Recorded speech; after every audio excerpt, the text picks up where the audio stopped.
5, 4, 3, 2, top départ Vendée Globe 2024. La 10e édition d'une course maritime mythique est partie des Sables d'Olonne en Vendée le 10 novembre 2024. Ah putain, c'est incroyable! J'ai perdu Vendée Globe! Depuis 35 ans, seulement 116 marins ont pris le départ du Vendée Globe. Un tour du monde à la voile, en solitaire, sans assistance et sans escale. C'est très peu, comparé aux alpinistes à s'être lancés à l'assaut de l'Everest. Voilà à quoi ça ressemble quand le public est parti. Quasiment. On est entre nous, entre IMOCA. Ce sont les voix de ces marins que vous entendrez au fil de ces épisodes revenir sur leur expérience de cette course d'exception, de la préparation jusqu'à l'arrivée. En solitaire autour du monde, un podcast du Musée national de la marine.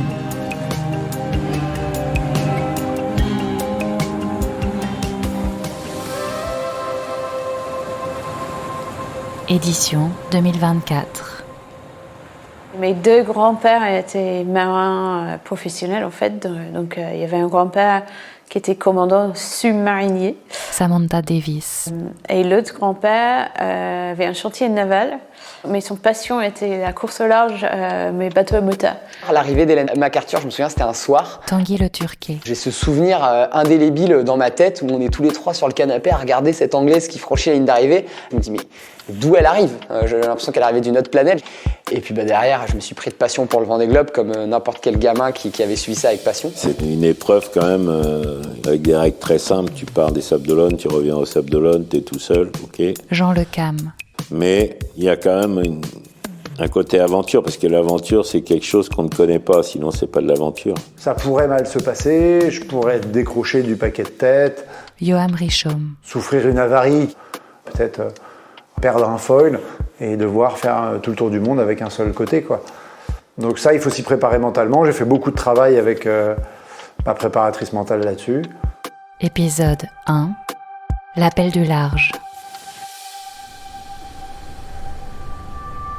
Pour chaque skipper qui se lance dans l'aventure Vendée Globe, l'appel du large s'est fait sentir, qu'ils soient de famille de marins ou qu'ils aient rêvé à travers des récits de mer.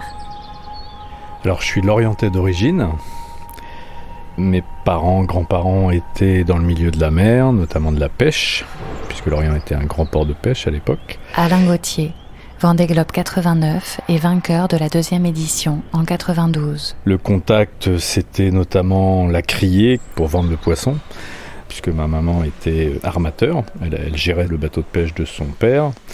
Et donc moi j'allais de temps en temps, avant l'école le matin, à la fin de la criée, parce que la criée c'est souvent entre 5h du matin, les bateaux de pêche qui rentrent, le brouhaha qui est lié à ça. Un papa qui était capitaine au long cours sur des gros pétroliers, entre le golfe Persique et puis l'Europe. Loïc Perron, Vendée Globe 89, 92, 2008. Il a terminé commandant d'un des 4 plus gros pétroliers du monde. Et puis, quand il débarquait de son usine flottante, il embarquait ses enfants à bord de petits bateaux de croisière. Les grands-parents maternels naviguaient déjà. Juste après-guerre, faisaient partie de ces premiers privilégiés qui avaient la chance d'avoir des petits bateaux sur la Loire et sur les côtes bretonnes. Et donc, ces grands-parents étaient passionnés de voile. Eux-mêmes ont eu un enfant, Jean-Yves Terlin, qui était un grand navigateur, qui n'est autre que mon oncle et mon parrain d'ailleurs. Et puis, il y avait plein de bouquins chez les grands-parents, plein de bouquins de mer. Il y avait entre autres toute la collection Artaud, la fameuse collection de la famille Artaud, les parents de Florence. Je pense que mon éveil à la mer, il a été littéraire, avant tout.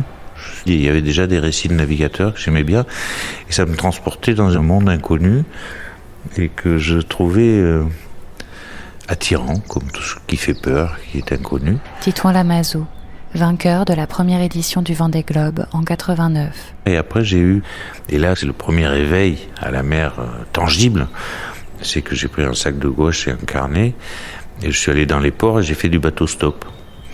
Et cette activité m'a amené aux Caraïbes, où je suis resté quelques années, comme ça, en me proposant mes services de matelot, et en faisant des portraits aux terrasses des cafés. Et il se trouve qu'à cette période, j'ai rencontré des marins qui m'ont présenté Éric Tabarly. Et j'ai passé 2 ans et demi avec Éric Tabarly. Et là, on peut dire que c'était plus qu'un éveil. C'était le plus grand marin de l'époque.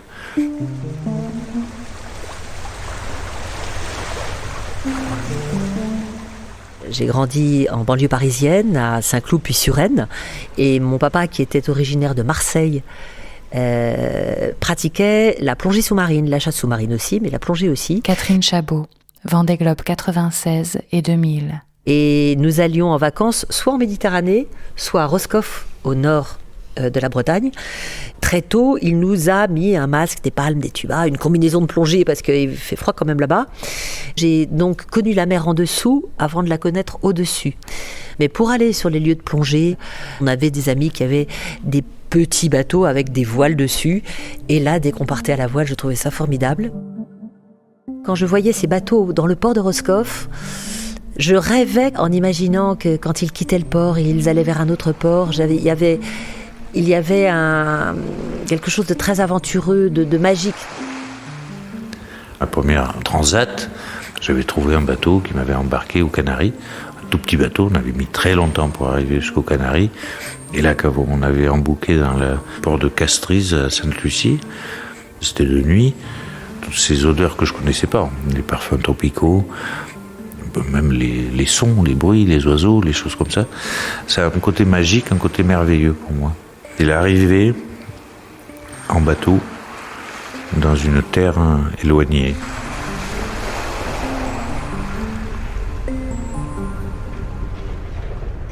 Moi, je suis né dans les montagnes, à Briançon, donc pas vraiment proche de la mer.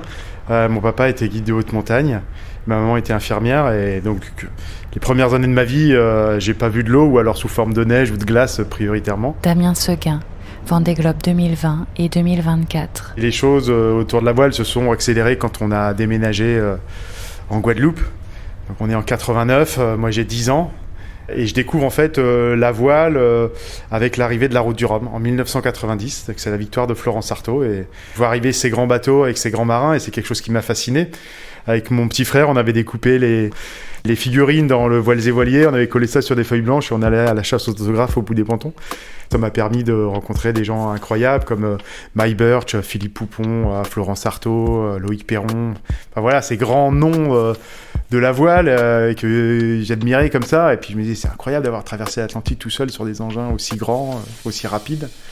Et les semaines ou mois après, du coup, ma maman nous a inscrits, moi et mon frère, à l'école de voile de Pointe-à-Pitre. Ça s'appelait l'AVPP, les Amis de la voile de Pointe-à-Pitre. On s'entraînait sur l'île et Cochon, qui servait à l'époque de ligne d'arrivée de la Route du Rhum. Donc on a commencé en optimiste.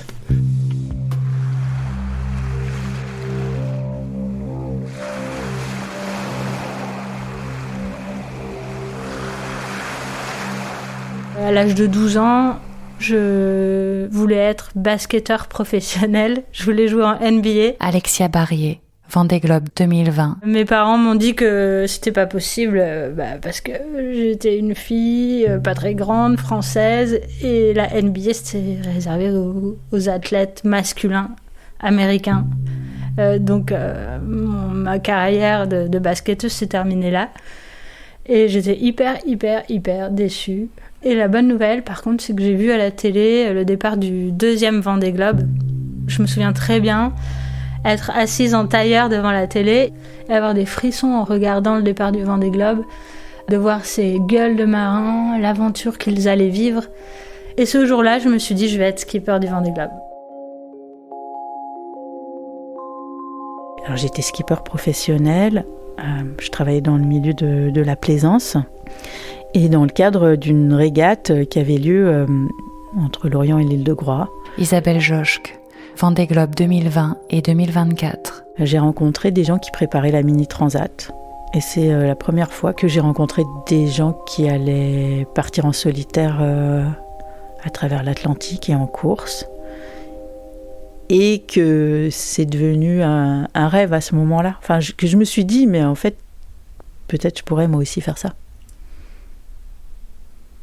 Après, ce qui m'a donné envie, c'est d'être seule sur mon bateau et partir à l'aventure toute seule.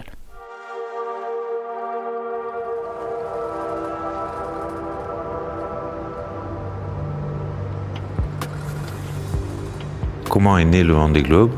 Nous étions toute une bande, dont Philippe Gentot, Jean-Yves Terlin, Jean-Luc Vandenede, Luc Bernardin, moi-même. Titouan Lamazou. Engagé quelques années plus tôt dans une épreuve qui s'appelait le Box Challenge, qui était un peu le même parcours, c'est-à-dire ça partait de Newport aux États-Unis, ça revenait à Newport en solitaire, sans assistance, mais avec escale.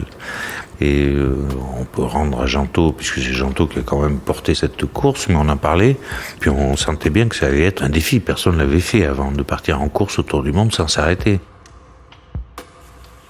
Et en fait, c'est l'annonce de Philippe Gentot qui me convainc et qui immédiatement Loïc Perron. Me donne envie d'aller faire un tour du monde. De quelle manière, je ne sais pas. Sur quel bateau, je ne sais pas. Avec quel sponsor, mais j'y serai.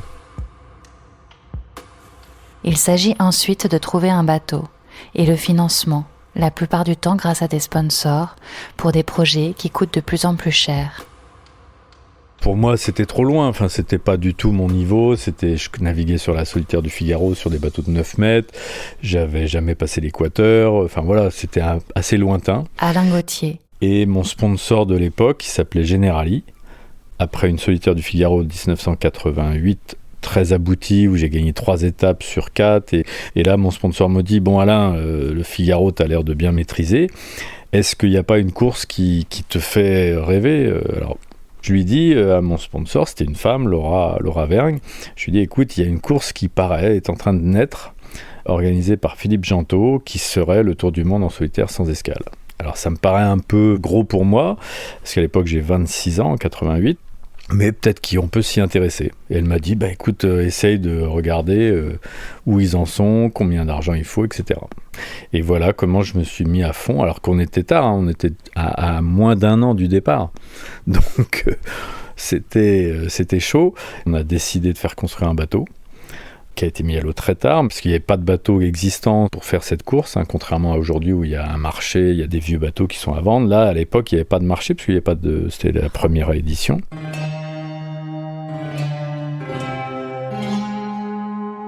Il y a l'entraînement physique et mental du skipper suivi par des médecins et les réglages techniques sur les bateaux grâce à une équipe d'architectes et de techniciens. On allait dans un inconnu, on partait du principe qu'on allait peut-être mettre 5 mois pour faire ce tour du monde. Et donc il fallait préparer non seulement le navire, l'essayer, ce qu'on a fait, on a eu le temps parce que je m'étais pris un peu à l'avance. Donc de naviguer, effectivement, de casser ce qu'il y avait à casser, réparer, tout ça, etc. Et j'étais sans doute, et c'est pour ça que j'ai remporté le premier Vendée Globe, le mieux préparé. J'avais 5 médecins en permanence qui me suivaient sur le sommeil, sur l'alimentation, sur l'entraînement physique. Et c'est moi qui avais, je pense, la qualité qu'il faut avoir pour remporter une course, c'est avoir envie de la gagner. Et moi, je pense que j'avais plus envie que les autres. Alors, il y a la préparation physique, ça, c'est sûr. Au niveau de la force physique, j'ai mes limites, hein, parce que j'ai vraiment un gabarit tout petit. Je mesure 1m60 et je suis vraiment pas lourde. Isabelle Joschke. Ça implique que toute manœuvre prend beaucoup plus de temps. Et ça implique que je passe plus de temps à tourner les manivelles que certains de mes concurrents. Et donc, moins de temps à dormir, hein, globalement. Mais du coup, moi, ce que je travaille, c'est ma capacité, justement, à retrouver de la vitalité, de l'énergie, plus que d'essayer d'augmenter ma masse musculaire qui est somme toute limitée. Et après, pour la préparation mentale, je me suis rendu compte durant le dernier Vendée Globe que j'avais été plus freinée par mon mental que par mes compétences physiques ou mes compétences de navigatrice ou de régatière. On ne peut pas comptabiliser combien de calories apporte le fait d'être... Alors, j'aime pas trop ce mot fort mentalement, parce que c'est pas une question de force, justement. C'est une question d'ouverture, de confiance, de sérénité. À la fin, ça peut faire gagner en force, même si on n'a pas travaillé physiquement.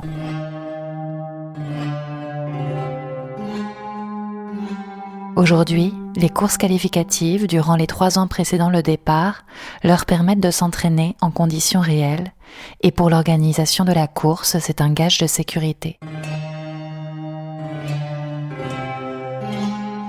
Quand le Vendée Globe a été inventé, à ce moment-là, moi j'étais rédactrice en chef de la revue Thalassa, donc c'était en 1989. Catherine Chabot. Et j'ai couvert l'événement. J'étais déjà passionnée de bateau, je naviguais déjà, je rêvais déjà de devenir navigatrice, mais je me disais que je ne serais jamais capable de courir cette course. Et donc je vais à l'arrivée de Titouan-Lamazou, et puis en 92, je suis à nouveau au départ et à l'arrivée. Et finalement en 96, j'ai l'opportunité, à 1 mois et demi du départ, à La Rochelle, je rencontre Jean-Luc Van den Heede, qui pensait louer son bateau à un concurrent qui ne le loue pas. Finalement, le gars ne part plus. Et là, je me dis, en l'espace de quelques minutes, quelques secondes, je comprends que là, j'ai une opportunité pour partir. 96, ça fait déjà un moment que je navigue sur des grands bateaux, des IMOCA, couru la Transat anglaise en solitaire, j'ai couru Québec-Saint-Malo en équipage féminin. Je me sens à l'aise sur l'eau, j'ai envie d'y aller. Je ne sais pas par quoi j'ai été habitée. J'ai réussi en 1 semaine à réunir une équipe, à convaincre un sponsor. On a réussi avec une équipe à préparer le bateau. Je suis partie faire un parcours qualificatif pendant 10 jours. J'ai réalisé une chose qui serait totalement impossible aujourd'hui. Parce qu'aujourd'hui, il faut cocher un certain nombre de courses.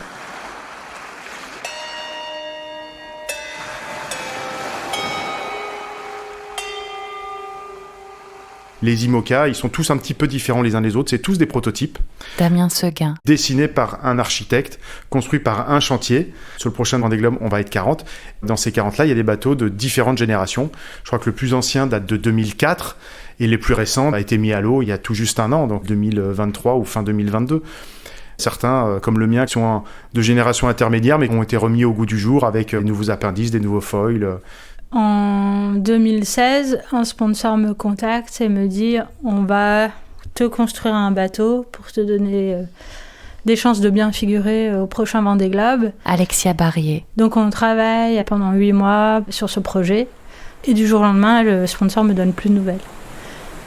Et ça a été super dur parce que toutes ces personnes qui travaillaient avec moi, elles travaillaient gratuitement en attendant qu'on ait les sous pour pouvoir lancer le projet. Du coup, ça tombe à l'eau, cette construction. Par contre, dans ma tête, je suis déjà sur la ligne de départ en fait, du Vendée Globe 2020. Je me pose plein de questions et je me dis, je vais le faire, mais pas avec un bateau neuf, avec des chances de faire un bon résultat. Je vais chercher un bateau, un vieux bateau. Et j'ai pas d'argent, j'ai pas de maison à vendre pour m'acheter un bateau, j'ai absolument rien. Par contre, j'ai pu naviguer avec vraiment différentes personnalités, et notamment pour des milliardaires sur des équipages anglo-saxons pendant des années. Et je savais que je connaissais 2 ou 3 personnes qui potentiellement pourraient me prêter les sous pour m'acheter un bateau, mais le moins cher possible, c'est-à-dire 300 000 €. Neuf, il coûte 6 à 8 millions d'euros. J'appelle une de ces personnes et qui immédiatement me dit « Oui, je te suis, on achète le bateau ». Donc on part sur un projet low cost, avec un bateau que je rencontre à Port-la-Forêt, qui s'appelle le Pingouin. Et ce bateau, il a été construit en 97 pour une navigatrice, Catherine Chabot. Donc le Pingouin a une belle histoire puisqu'il a fait l'année de mon Vendée Globe, je crois que c'était son 6e tour du monde. Donc vraiment un super bateau, pas performant, solide, qui connaît la route.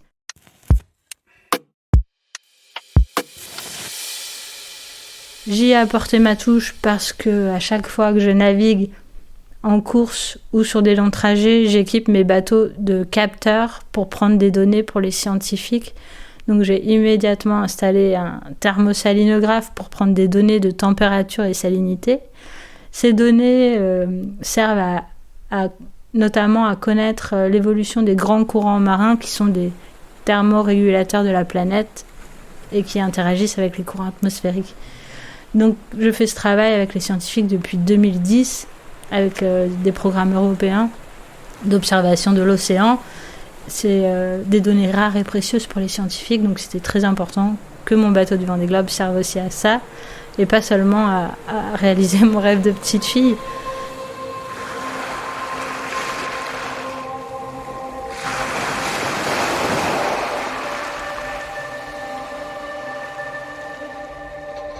Et puis au fur et à mesure, ça s'est construit. Entre-temps, je faisais des transats. Puis on a trouvé d'occasion le bateau de l'Amazou, justement, avec lequel il venait de finir 2e, derrière Jean-Claude d'un de ses tours du monde avec escale, le Boc Challenge. Loïc Perron. Le marin va privilégier son bateau, avant tout. Et le fait de privilégier l'outil va le rassurer dans sa manière de naviguer, dans sa manière de se préparer. Donc en fait, on met 100% de notre énergie, de notre temps dans la préparation du bateau. Et c'est vrai que je me sens d'autant plus près que mon bateau l'est.